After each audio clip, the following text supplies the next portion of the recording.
Ladies and gentlemen, hey, hi, how you doing? Welcome back to the channel. Thank you so much for stopping by. Kind of a surprise today. We officially got the Season 2 deep dive blog that Infinity Ward and Raven have been teasing over the past week or so, and this gives us a ton of details on what's going on with our changes between Battle Royale, DMZ multiplayer, so on and so forth. So I have not read any of this. We're going to dive into it for the first time together here. We want to share some updates coming to Season 2. We'll zoom in a little bit more here for all modes, including new features, maps, modes, and more will be shared over the coming weeks. So we still have new announcements coming, which is really cool.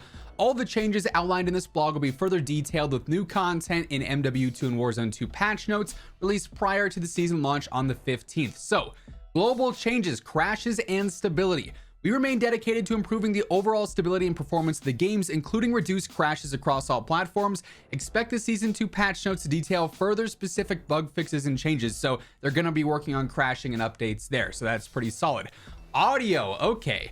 Data suggests that some PC players may be experiencing audio issues due to discrepancies in the number of channels they are outputting. We've added an option to force PC to stereo output. Please be sure to check Windows and in-game settings are set correctly in accordance when you're using your listening environments. Investigation of player reports regarding audio led us to identify a previously unknown issue impacting occlusion across the game. Basically, they're going to be updating audio occlusion across the board. It'll be addressed in the Season 2 update, and we continue to work on fixes and new audio features to better the experience. So we are going to be seeing some solid audio updates with Season 2. That's very exciting because as it is right now, the audio is kind of iffy, right? Like it's not all that consistent.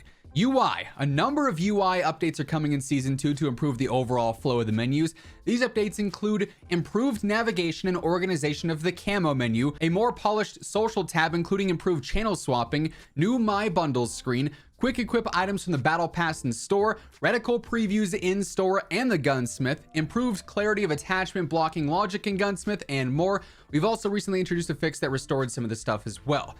Experience, improved after action report. The play again feature will be debuting in Battle Royale, and bug fixes for challenges, the Battle Pass, and weapon progression as well.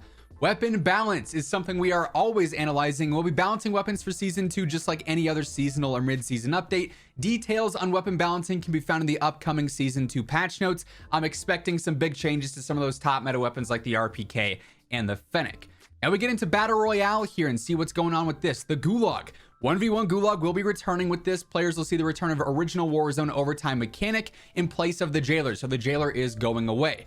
In order to bring this change online sooner, we have edited the existing Season 1 Gulag for better 1v1 combat, but are actively working on a dedicated 1v1 map for future seasons. So we are going to see a new Gulag map. We've also made logistical changes to the Gulag experience. Ground loot has been revisited as well as loadouts that players spawn in with. We've updated the pool to include rifles, SMGs, and LMGs as primary weapons as the circles progress. Shotguns have been removed while handguns will remain. For those leaving the arena victorious, the Gulag will grant a larger cash reward as well. This change to cash will allow players to redeploy, get back into the game faster. And the Gulag will now spawn cash as ground loot as well, so you can actually pick that up. So some pretty solid changes to the Gulag. Cash economy. In addition to the cash changes outlined in the Gulag, we are balancing the Battle Royale economy with a slight reduction to cash rewards for completing contracts.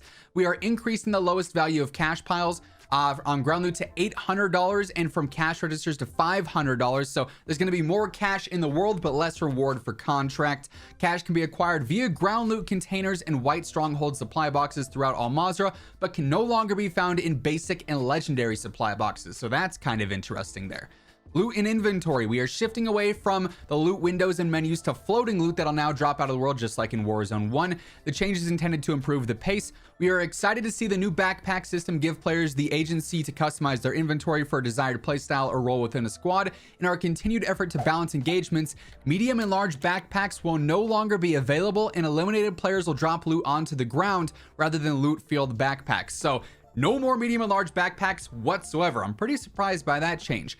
Every player is going to have the same backpack throughout the entire game, which will reduce the impact of stacking medical supplies, equipment, and kill streaks. So I do like that. It's no more million self-revives, million airstrikes, spam. That's solid. Loadouts have always been a core part of Battle Royale and Warzone, and as such, we're making further changes to how players acquire them. Season 2 will introduce customizable perk packages. So they've gone back on perks, and we are customizing perk packages with Season 2.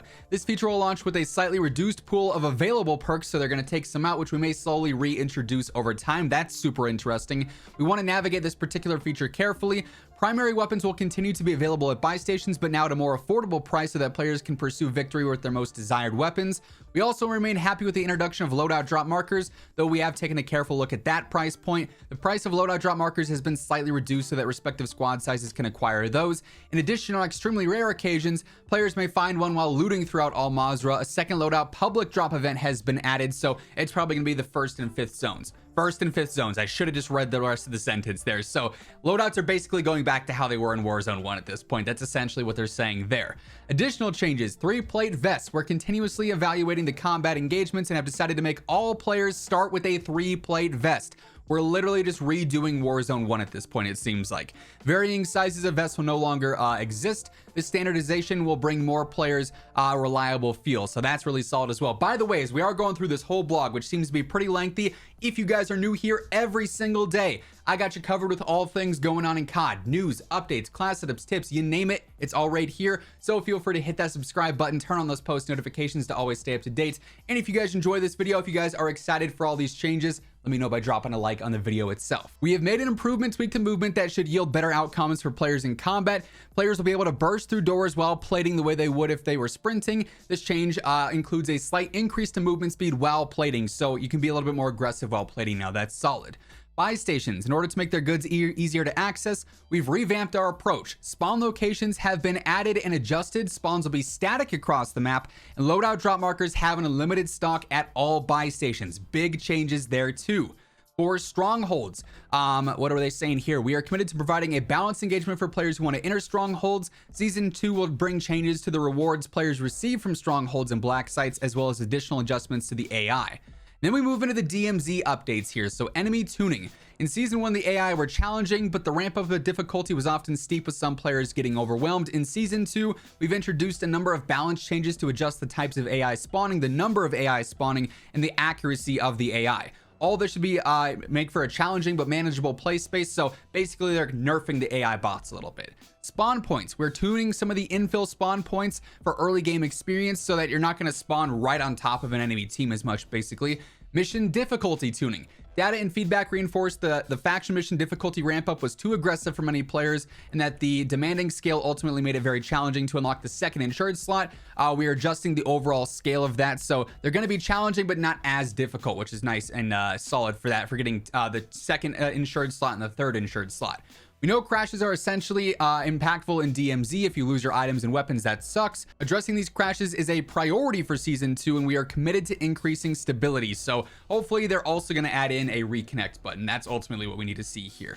Seasonal refresh. All new missions are coming in Season 2, including a refresh of your current faction mission progress and inventory. So contraband and keys are going to be reset. We'll be detailing all you need to know intel for DMZ ahead of Season 2 in an upcoming blog. So that's really solid there too. Locations. With a new exclusion zone coming to Season 2, players will have a third option to choose when deploying in DMZ. The faction refresh will provide new missions that send you across all the destinations too, so it's not just like all Mazrah specific missions. Then we get to multiplayer here. Audio and multiplayer. The occlusion system is also going to be updated here for multiplayer as well. Perk balancing. We've received a lot of feedback around the timing of bonus perks, especially Ghost. We've looked at swapping this perk's position, but we felt this would create an imbalance for Season 2. We've updated the rate at which the bonus and ultimate perks are earned, reduced bonus perk cost by 50% and ultimate by 25%. Weapon balancing is going to be coming here in multiplayer as well, and it'll be different. We also have 5 new weapons coming to Season 2, and those will be revealed in the coming weeks. So that's actually pretty crazy as well. Hardcore is returning. That's pretty standard there. Playlists. Our Valentine's Day playlists are going to be returning in February. We're detailing the multiplayer modes in Season 2 in the coming weeks, and 1 week per month, Infinity Ward will be creating a Twitter poll for fans to vote on that playlist. So we just saw that happen with Shoot the Ship, obviously. You know, Ranks Play is going to be dropping as well. That's pretty basic stuff there.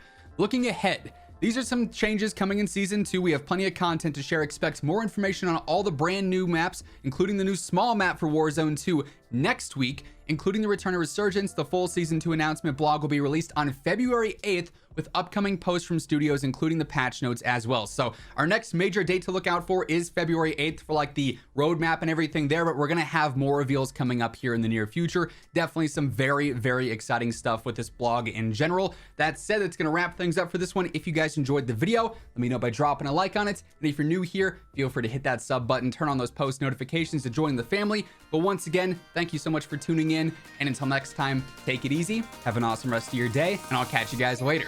Peace out.